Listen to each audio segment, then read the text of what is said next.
doesn't crack. That's the reason I look good for my age. And it's true, black does not crack.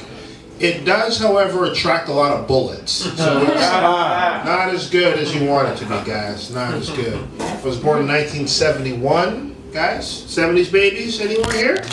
Heather? I had a baby. John? Watson too old to raise his hand, right? So he's, and you too. 70s babies, 1970s babies. Anyone here? 70s baby. I was born in 71, which means I was born during the worst parts of the Vietnam War. Yeah. But I'm old enough to remember how Rambo won that war. Feel good about that. It's good. It's good to be in the 70s. I now live in Harlem. Anyone? Yes. Guys, if you guys have never seen the Real Bitches of Comedy show at Sylvana on 116th Street in Harlem, it's a monthly run by this beautiful young woman in the front row. And you guys should check out that show. I was on it once, and I'm not going to lie, I think I rocked. You did. Right? I think people love me. It's a great show. If you guys want to come see a great show in Harlem, check out Heather. She puts on a good one, guys. That's how I do it, guys. I bring people together. All right. Heather, you might realize this, living in Harlem. I live in Harlem now. It's very confusing for me because it's ghetto, but it's still kind of gentrified, right? So like when I walk home at night, I'm not sure if I'm gonna get mugged or sold an artisanal pickle. Like yeah, I got robbed at gunpoint the other day. Dude stuck his gun in my back and said, "Give me your wallet and the location of a yoga studio." Like, dude, you can take my wallet, man, but that 715 Bikram class is crowded as it is. I would take that to the grave. Sitting in my apartment the other day, it was 3 o'clock in the afternoon, heard 8 gunshots outside of my window at 3 o'clock in the afternoon. 8 gunshots. You know what this means, guys? 2 things. 1, broad daylight no longer turned to crime. And 2, nobody watches Ellen anymore. Really depressing. Theater, so I'll probably be homeless very soon. It's not a good major. It's hard getting a job where you're an English and theater major. I went in a job interview recently, and the interviewer was like, "James, what kind of skills do you have? What can you offer us here?" I was like, "Well, I'm an English and theater major, so I could speak English, and I can pretend that I can't." Does that give me a job here? And he's like, "No, I'm sorry, you can't work at 7-Eleven." It's not easy. I wasn't always an English and theater major though. When I went to school originally, I was a business major. And I just hated it. I didn't like it. I didn't have a good time. You know, I'll never forget the day I switched. I was in English class, and the professor was, I was in business class, and the professor was yelling at me because I didn't do my homework. I just got up in the middle of the class, and I'm like, "Listen, man, I'm sick of this. I hate this class. I hate you. I'm quitting. I'm switching my major to English and theater." And the professor looked at me. He's like, "Oh, class, this is a perfect example of a terrible business decision." Yes. Turn to chapter 13. We're going to learn about economic slopes. I wasn't even a good English major, because like English majors are very, very picky kind of people. Like, if you say the wrong thing around an English major, it could set them off. Like, if you come out of an exam and you go, "Well, I think I did pretty good on the test," an English major would be like, excuse me, you meant to say you did well." And I don't even think that when I hear people say that. I just think, wow, I should have copied off them. Yeah, maybe I would have done gooder. The reason why I did English was because I love writing. We all love writing. We like comedians. I like writing jokes. The things I like to write the most are zombie stories. All right. Yeah, zombie stories. Because I love fictionally killing people that I know. It's very cathartic. I don't know if you've ever tried it before. Anyone's ever giving you trouble, just take a deep breath. Go home to your office and just write a story while the zombie kills them at the end. And you will feel a lot better. Trust me. You'll see that person the next day, and you'll just be like, "Well, you die at the end, okay? It doesn't matter." I don't. Here's the thing: make America. Every time he says "make America great again," I'm always thinking like for people of color, America hasn't always been that fucking great. You know what I mean? Like, where exactly are we going? What time are we going back to? Like, we're gonna have to completely erase like 16th, 18th century. Fuck all that. That's not an option. Can't go back there. I like voting. Voting's cool. So that brings us up to about 1965. Like, where exactly? Like, if we're gonna make America great again for everybody, I feel like we're gonna have to go back to like 2008, 2009. You know what I mean? Like Jay-Z put out a good album that year. I feel like everybody can benefit from that time period. Trump. Speaking of my dad earlier, I was talking to my dad earlier today. My pops he was a funny dude growing up. He was very strict growing up. He's one of those dads that as a son, like he would expect you to know how to do shit that children shouldn't know how to do at that age. You know what I mean? Like just look at you like, how do you not know how to put on a roof? Like I'm 9, Dad. Like what are you talking about? Like how weird would that be if I did? If I was just like, look at this amazing house I built at the age of 10. This is true. One day, this is a true shit. Like one day he was fixing the car, and he forced me to help him. I don't even know what the fuck we were supposed to be doing, but whatever it was, I was doing it wrong, right? And he got mad at me and yelled at me, and this is his exact words. His exact words to me. How do you not know how to do this? You watch reruns of MacGyver every day. It's like, oh, you mean that fictional character? Oh, I'm sorry, Dad. You're right. You're right. Just give me a paperclip and some juicy fruit. I have this thing fixed for you in no time. Like, what the hell are you talking about? Give me for grandkids. He's like, Papi, when you gonna make me a grandfather? I'm like, Dad, when you gonna finish paying my child support? Like he's been trying to set me up, you know, because since I'm single, he's been trying to set me up with women. And the thing is, we have 2 different tastes in women. He likes them with a good personality. I like them human. Like I get he knows that I'm into sci-fi, but I'm more into Queen Amidala and less into Chewbacca. Like, and you know, we were having this discussion the other day. He's like, okay, Mr. Picky, what kind of woman you looking for? And I'm like, Dad, I like my women like I like my coffee, without baggage. So, one of these days I'm just gonna get shot for that joke. Yeah. So, yeah, you know, and I've been single for a while, and you know, I don't feel right approaching women. And you know, my friends think it's because I have low self-esteem. I'm just hyper aware of my resting creep face.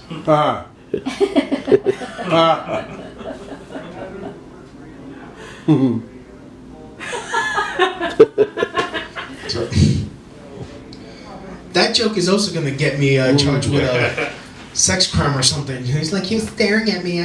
Okay, yeah, you know, and one of my friends tried to help me out because it's been, you know, been trying to crack the code. She recently did my my astrological chart, and she said that according to the position of my stars, I should just get used to jerking off. So, yeah, and I used to hang out with a chick that was a suicidal depressive. And I thought, you know, she would call me in the middle of the night saying, oh, I'm going to kill myself. So I thought if I would run into Manhattan and show that I was there for her, that she would eventually fall for me. And we ended up telling each other how we felt. And like, we ended up telling each other we loved each other. But she chose to show it by asking me to prank call her ex-boyfriend and say she killed herself to see if he still loved her. That's when I realized I wasn't friend zoned, I was service dogged. Has statues of both Anne Frank and Hitler. Wow. Yeah, which just sounds like a setup for the worst Night at the Museum sequel. Wow. Right? And yeah, it's okay for me to say that. I mean, clearly, I work at a Madame Tussauds House of Wax museum. Now, super Jewish. Went to Jewish school for most of my life. I had this conversation in elementary school with one of the teachers. I said, so all this stuff you're teaching us in the Torah, did all of it actually happen? And he said, well, it happened if it helps you believe. I was like, oh, so it didn't happen. Right? Because I don't feel like facts should depend on how they make me feel.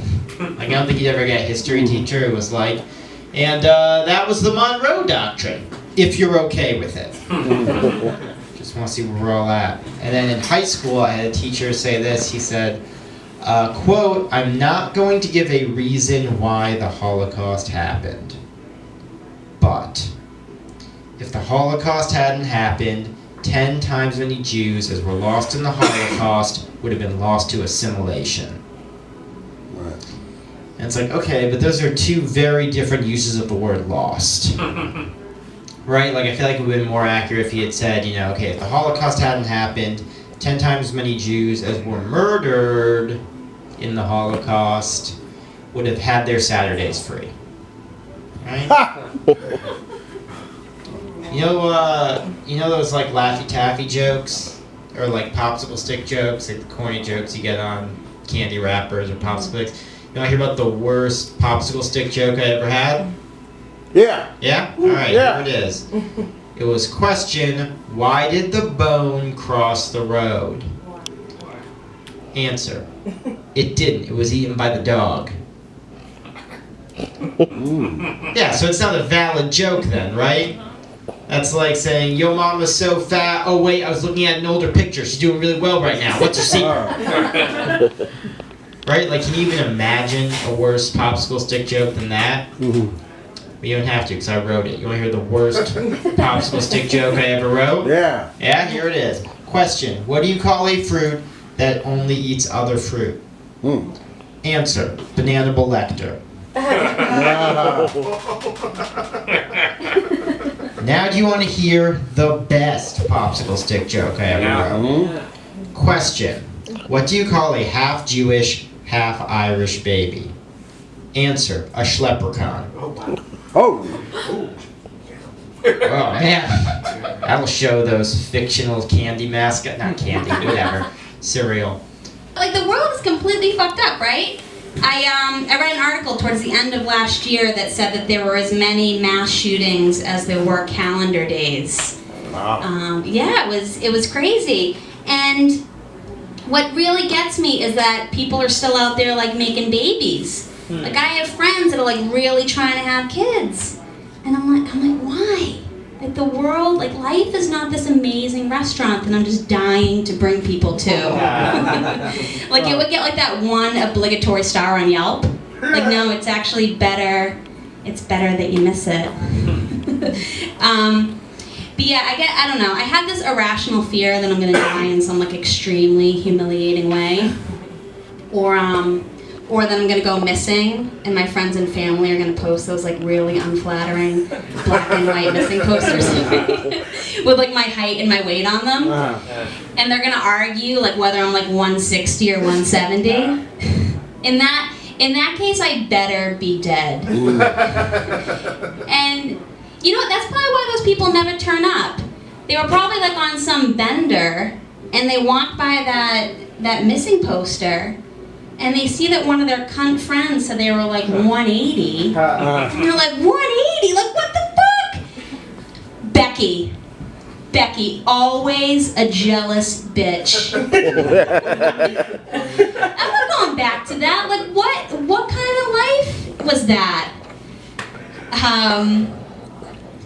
But yeah, so I watch a lot of like the crime television shows, and it has made me like I lost all my confidence in like the investigative process. Do you guys watch like the first 45 minutes, the cops have it like completely wrong, and then the last 15 minutes they wrap it up. But like, it's completely wrong. Like they walk into a dead girl's apartment, and she's got like a few wine glasses kicking around in the sink, and they're like, well, she must have had company. Like, can a girl just not do her dishes? And like, my apartment would be like an investigative nightmare. I'd be like, well, she must have had a vodka Haagen-Dazs party last night. And like, I'll like be like, you know what? There's clearly signs of a struggle in here.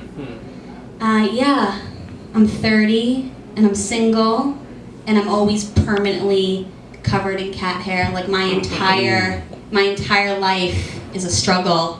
But yeah, I love the ID channel. It's like my thing. Religion, a lot of religion. My father left my Jewish mom when I was very young to become ordained as a Buddhist minister. Buddhism, you know, I get it. Smart decision. He wanted to eliminate all desires, eliminate all attachments to being a father. You know, Buddhism, that makes sense to me. But you know what he did later in life? Later in life, he became a Christian scientist. Oh. Yeah, you know this religion, Christian Science? Christian scientists, they don't believe in doctors. They don't take any medication whatsoever. Yes, it's a dying religion. Really is. Religion's so funny, man. Religion's like one of the few things where you always round up and rationalize things. It's like talking to someone. Uh-oh. Oh, I have a feeling that was my beer. It was a Polish beer, it's the cheapest one, right? Did Jeffrey do that? Jeffrey, always Jeffrey. Let's not bring attention to him, especially during my I set. thought it was you. But like, you talk to a religious person, it's like talking to someone in an abusive relationship. You see these people on the news where their house burns down, and the newscaster's like, oh, how do you feel? And they go, oh, the house burned down, it's terrible, but look what was left. A picture of my grandma Margie in perfect condition. It's a goddamn miracle. That would be like me saying, oh yeah, my girlfriend, she fucks all of my friends. She's emotionally abusive, but the way she makes those pancakes so fluffy, it's a goddamn miracle. Too close to home. How I feel, not like how I feel about olives. Every few months, I try to convince myself that I could like olives, and then I try them again, and then I remember that bitch fucked my best friend. And the sodium, they're really salty, guys. Yeah, but I've been single now for quite some time, and I'll tell you, it starts fucking with your head if you're single for too long. Like, I don't know if it's because I'm perverted or desperate, probably a little bit of column A and column B, but I now am looking at girls that I have no business considering as potential girlfriends. The only good thing about this is I become an expert at now perverted math word problems. If Jessica turns 21 in 3 years, and Alex is 29 now, how old will Alex be when Jessica turns 21? You guys know the answer? No. Well, the answer is too fucking old.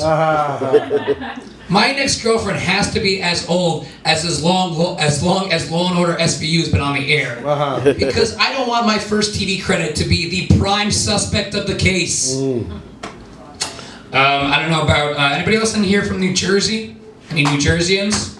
All right, one. The few, the proud, the strong, New Jerseys. But so I perform all over New York and New Jersey, and there's such a difference between the audiences. I mean, it's so amazing. In New York, you're full of hope because of the saying, if you can make it here, you can make it anywhere. And you've made it. So you're really harsh critics. In New Jersey, us New Jerseyans, not so much. We've had the dreams beaten out of us and have been forced to settle in that toxic wasteland that they call a state that gave birth to Godzilla. We're not harsh critics. We think the best joke that we could come up with is calling it the Garden State. The only thing green that we have in New Jersey is the New York Jets. And the last time they grew a quarterback was Flash Gordon. So I'm getting close to 30. I turned 30 in a couple of months. And now that I'm getting a bit older, my tastes have become a bit more refined. My favorite sushi restaurant is ShopRite. And the music genre I love the most is porno jazz. So I'm thinking about trying to invent something. Everybody in here is familiar with Fitbit, right? Yeah. You guys all know Fitbit? Then it counts the calories that you burn throughout the day. I want to create a device that calculates how much of your life you lose by doing the shitty things that we do to our bodies. It'll be called OBIT. I'll let you guys think about that one for a second. It's a slow burn. But so I was born in the 80s. Anyone else born in the 80s in here? Round of applause. A few of us. So if you weren't born in the 80s, this is why you suck as a person. You had shitty cartoons. I had to babysit my little cousin the other day, He made me watch this show called The Amazing World of Gumball. In the 80s, we had cartoons based off movies for adults. We had The Real Ghostbusters, Beetlejuice, the animated series. Hell, G.I. Joe fought terrorists. We didn't have some cartoon about a cute bunny and cat that learned to talk. In the 80s, we even had a cartoon about a bunch of guys that gang banged one girl. It's called The Smurfs. Of myself, so I don't know how much I can really laugh about people who cannot pronounce things. The things that I've said already with my accent are pretty horrific. But the thing is that people, when they hear that I have an accent, I don't know why, but they start talking to me like I'm half retarded and half deaf. Now, I'm from Israel, and I heard your joke about the autism, and I was like, yeah, that's why they start talking to me like I'm half deaf and half retarded. They probably read that article too. Yeah, I'm from Israel, and it's funny because people hear that I'm from Israel, and they start talking to me like I'm the spokeswoman for the conflict in the Middle East. I love that. Everyone wants to hear my solution. I'm like, really? With the half-retarded, half-deaf accent? And I'm supposed to find the solution, right? But they do, I don't know. So, here's my solution to the conflict in the Middle East. I got the fuck out. That's what I did. Works great. It is comedians, but I can't really do it. I can't like, Phils, you know how sometimes Megan gets. You know what I'm talking about, Phils. Oh, yeah, baby. You know, so I can't really do it.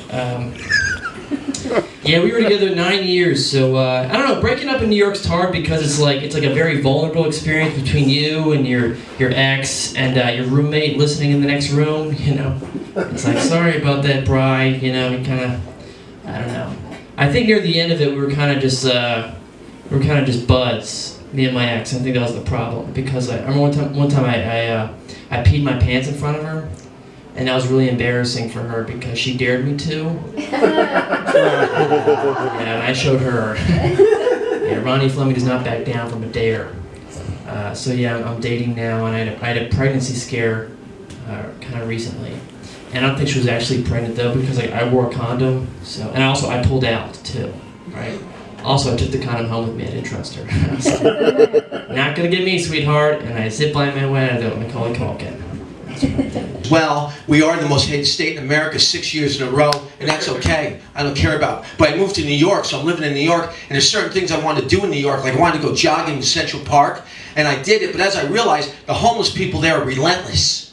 Because as I'm jogging, this guy's like, can I get some money? Can I get some money? And I got mad, not at him, but at me, because I'm like, how that this guy's keeping up with me? I mean, I'm wearing sneakers, he's got on diabetic bare feet. Then I hear, hey, pass you on your left, there was a blind guy in a wheelchair. I'm like, I need to get in better shape. I do got to get in better shape. I have a condition called pulmonary hyperplasia. It means that one of my lungs are smaller than my other lung. So I literally have to go to the gym 7 days a week just to stay out of shape. The best shape I'm ever going to be in is out of shape. I go see my doctor, he's like, how you feeling? I said, out of shape. He goes, congratulations, that's awesome. So here's the thing with me, when you're weak, when you got pulmonary hyperplasia, you're very weak. Like, I'm not strong at all. And you know you're weak when you're at the gym and old ladies are asking to spot you. Wow. I'm like this, she's like, do you need help with that? I'm like, no. I can hang up my jacket myself, thank you. It's a parka, it's heavy.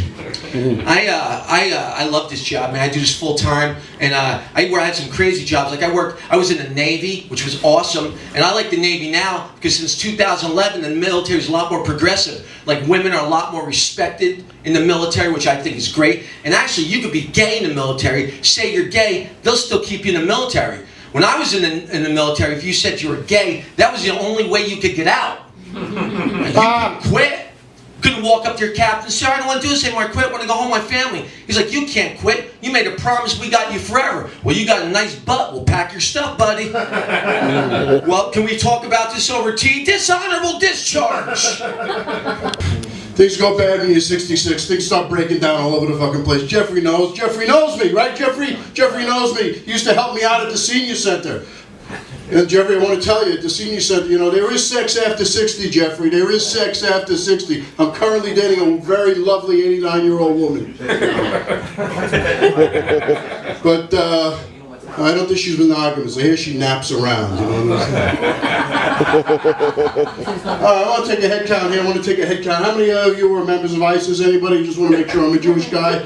You know, I don't want to be cut, you know. Yeah. So there's a, oh, great. Serve the food when I'm doing my set. Right. That's great. Right.